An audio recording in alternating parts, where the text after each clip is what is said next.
going to talk a little bit about the development of letter formation. So first of all, when children are learning how to write, they're going to start with writing strokes. We call those pre-writing strokes. Maybe just a scribble on a paper. Maybe it's back and forth. But eventually that scribble is going to turn into an intentional line or an intentional circle. So we can teach a child how to write a line, how to write an intersecting line, how to write a diagonal line, how to do a square, a shape, like an intentional circle that stops. And so that's always really, those are called the pre-writing strokes, and those are going to develop by age 3 or 4. Then they actually get into the letter sequence and how to form those letters on ages 5 and 6. So we do see some issues with letter formations, and we're going to talk about a couple of those right now. One is called overtracing. So if your student makes a letter O and doesn't stop and keeps going, that could be an overtracing. If they make a letter D and then they keep going, or they go up and like maybe they make the first part of the D and then they go up and down and up and down and up and down, it just may be a habit. That's called overtracing. So we don't need those extra strokes. A student may cross out. So we do want to teach erasing. So sometimes I've had students in the past that will write something and they don't like it and they cross it out, and then they'll write it again and they cross it out. Well, we want to teach them to erase. And the erasing should also be used, done with a tripod grasp. So right at the pencil point, it helps to improve that tripod grasp and that strengthening. And so have the student practice erasing. Make sure they have a good eraser on the end of their pencil. You can also use extra, like the square erasers, whatever works well for your student. But we do want to practice erasing. Okay, another thing that we see is mixing, and that's when a student is using an uppercase letter, and then in the middle of their word they might have a lowercase letter, and then they go back to uppercase. So I have a sample of this. I'll post this in the comments later. But if you can see on this particular student right here, you'll see that the J and then the O R D Y N. So the only lowercase letter is a Y.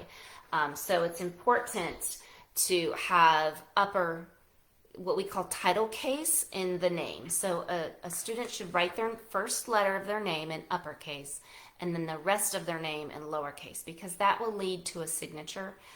We often teach kindergartners all uppercase letters first. I've seen some different philosophies that teach lowercase first or even teach cursive first. But really you want to start with, what does your student know? What are they working well with? There are some handwriting programs out there that just start with the uppercase letters, and the uppercase letters are made out of basically 4 different shapes: big lines, big curves, and little curves. And so that is a Handwriting Without Tears strategy that they use.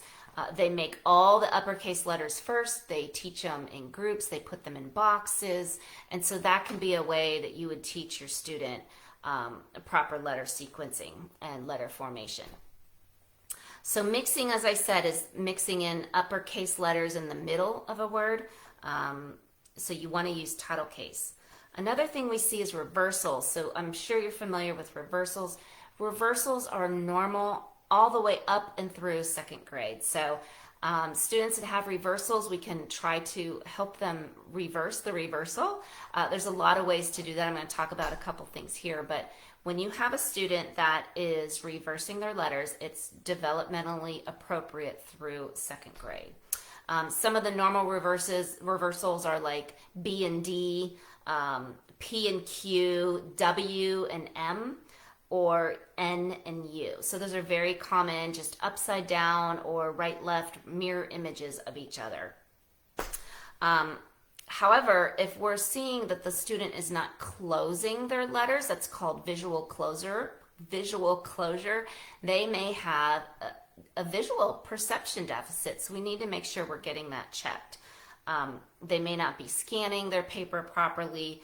And there's another thing called form constancy. So I'd love to mention form constancy because form constancy, if you think of a letter A, so a letter A can look like a lowercase a, an uppercase A, or even a font. So you see those three differences, lowercase a and uppercase, that's all a letter A.